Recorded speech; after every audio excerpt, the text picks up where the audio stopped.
Hi guys, what's up? And it's time to start a new reading vlog.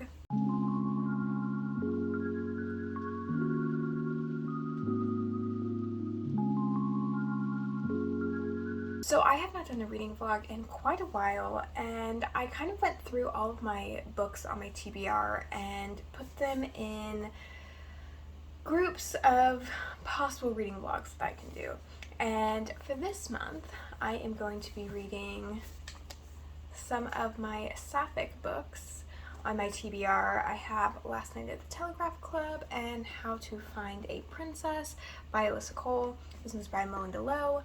And we're gonna see my thoughts on these. I've been really wanting to read more Sapphic or more LGBTQ plus books. I just finished They Both Die at the End, so I'm definitely on an LGBTQ plus kick currently. And so I'm about to start Last Night at the Telegraph. I'm about to start Last Night at the Telegraph Club, and I'm excited. This is a historical fiction about these two women who fall in love, but it's during the Red Scare in 1954, and being a lesbian is not okay. And so I'm very excited. I have not read anything by Melinda Lowe, but I have heard fantastic things about this book. This is also my buzzword for the month. Telegraph Club is a location, so I'm very excited to see how this one goes. I will update you as I go.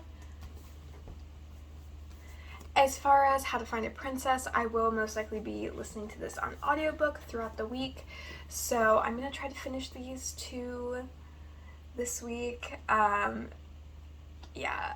week was pretty hard on me. It was the first week of March, and we had an event, so I didn't really get any reading done. I have DNF'd a book, so I'm hoping these books turn everything around for me. So let's get to reading. Okay, so I just finished Last Night at the Telegraph Club, and I've got to say I'm very underwhelmed by it. Not a great start to this video. This book is dry. I don't think I would have gotten through it if I wasn't reading it for a vlog, to be honest. Or reading along with it as I listened to the audiobook. It was just kind of dull. So it's a pretty straightforward plot, and that is how it's executed. It's very, very straightforward. It's about Lily, and she is realizing that she may be lesbian, and she kind of falls in love with Kath, but it's during the 1950s, during the Marxist era, so queerness is definitely not accepted, especially in Chinese culture as well. So she's kind of dealing with that, and yeah, there's some issues along the way, obviously, because they're living through Marxism, first off. So there's some deportation possibilities. Second, queer people are not allowed to express themselves freely, so they have to basically do an underground bar situation.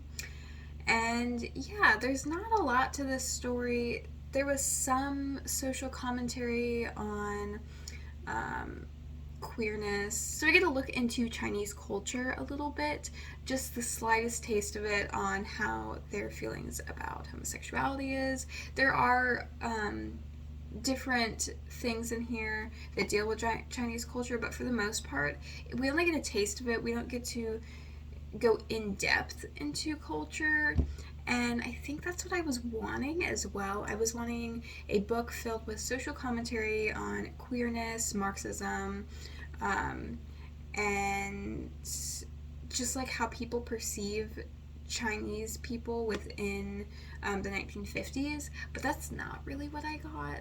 I just got a somewhat romance story,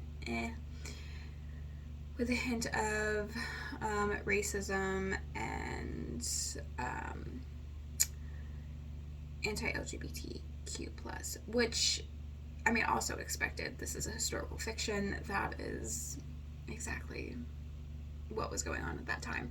But there really wasn't, there was nothing fully fleshed out in this novel. Like, the romance wasn't fully fleshed out. The whole entire plot line just was not fleshed out at all. And we were just kind of left with an epilogue that was kind of trash. And I really don't like how this ended, to be honest. I know it's probably accurate, but I think that there could have been something else, I guess. It just left me like, oh, okay, I expected this. Like, there was nothing that brought me any joy about this book, which is really sad. The one thing that I will say that I like that Melinda Lowe brought up in this book was the fetishization of Asian American or Chinese American women, because I don't think it's talked about a lot, but it is very prevalent, and especially whenever there were a few shootings that were towards Asian women. I think this was last year, but it's very prevalent, and I don't think it's talked about enough, which causes violence against Asian Americans, or just Asians in general. And so I really think that was an important part of this book, and that's pretty much my whole takeaway of it. That is the only thing that I really liked that they delved into a little bit, and from the very start it's brought up like that. It's talked about. So that is one thing that I enjoyed about this book. I just wish we would have gotten more into the culture, because I think that I would have been I would feel like I was in this world, because reading this, or listening to it and reading it, I didn't feel like I was in this book at all. Like, I just felt like I was just reading it. That is pretty much it. And I kind of did not like that at all, which you expect a book to transport you, or at least make you interested in it, but this one just was super dry. And for it to be, let me see how many pages this ended up being.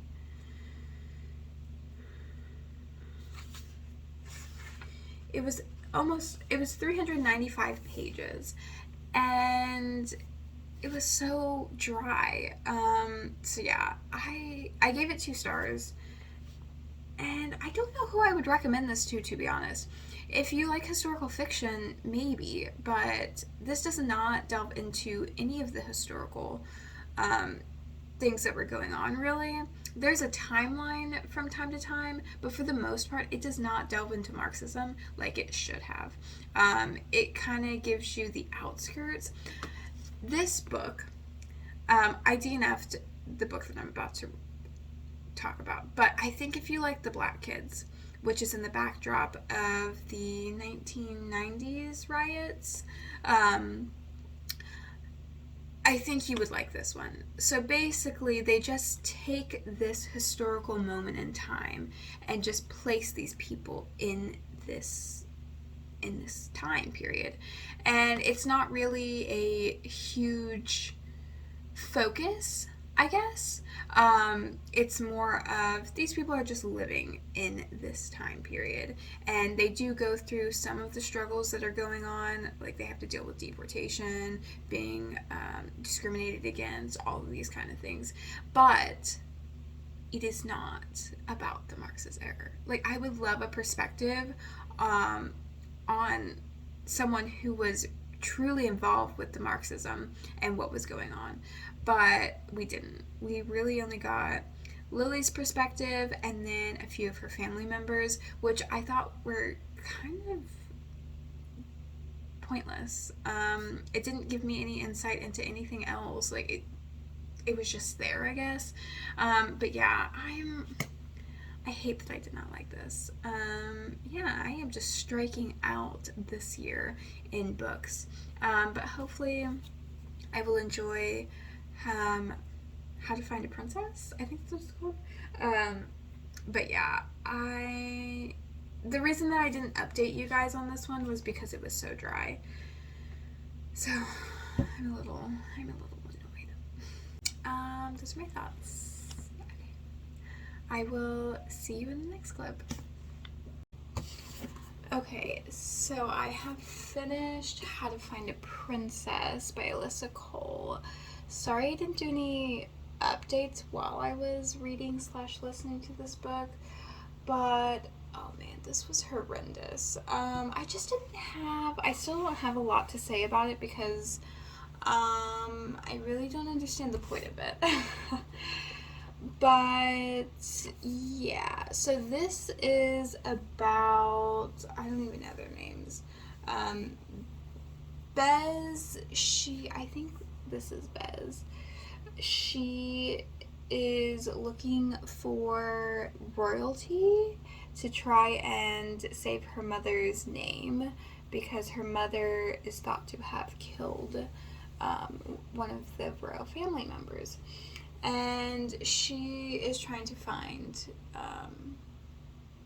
the missing royal princess or something. And so she goes to this woman's, Makeda. She finds Makeda, and apparently she's the princess. I don't know how that happened, to be honest. And yeah, so then they go on this boat to travel to, I think this is the same place as the original, or the first book in this series. I don't know. They're going somewhere. And so they're traveling on this boat for literally 1,000 years.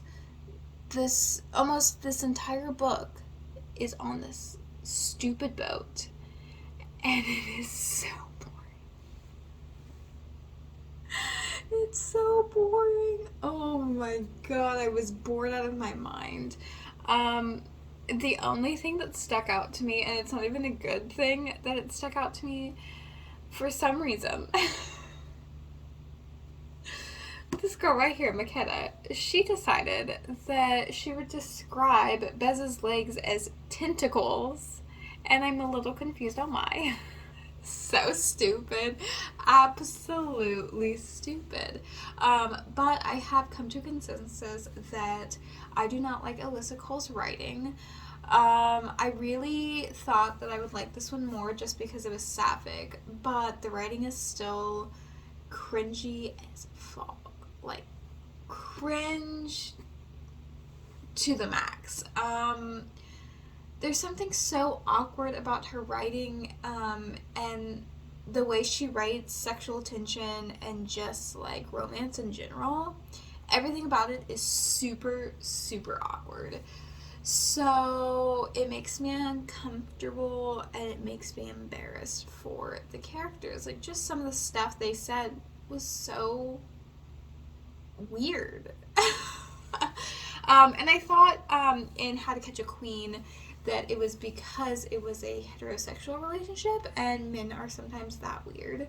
And they just say weird stuff that I don't know. I don't know where they find out to say these weird things. So I thought it'd be different in this book, but I'm wrong. Alyssa Cole really thinks that people speak like this whenever they are attracted to someone. And I don't know where she got this from, to be honest, because no. It's just not a good time. And I was absolutely bored with it. Yeah, so I'm done with Alyssa Cole. I was going to try to read When No One Is Watching. Is that what it is? Her thriller. And I just don't want to anymore. I'm just over it. I'm over her not so great writing. So, yeah, it kind of sucks. Kind of sucks that this was my reading experience. But yeah, I mean, we tried. The only reason I finished this was because it was for this video. Yeah, that's legit the only reason I finished this book. Otherwise, I would have DNF'd it a long time ago. I listened to the audiobook on 3 times speed because I was just done with it. And yet, even though I listened to it on 3 times speed, this still felt like I had been reading it for years. So yeah, this is no go. I just don't think her writing is for me. Yeah, I don't know what it is. I really love royal books. But I think because this is taking place currently and there's just not a lot happening in these books, it's very, very slow, very, very awkward. That is my consensus. I just realized I did not make an outro for this video, so here's the outro. Please let me know if you enjoyed this video and what other books you would want me to make vlogs about. I kind of have some books that I'm planning to do vlogs for, whether it's by the same author or by genre or by popularity. But let me know in the comments below what you would want me to do vlogs about. I hope you enjoy this video, and I hope to see you in the next one.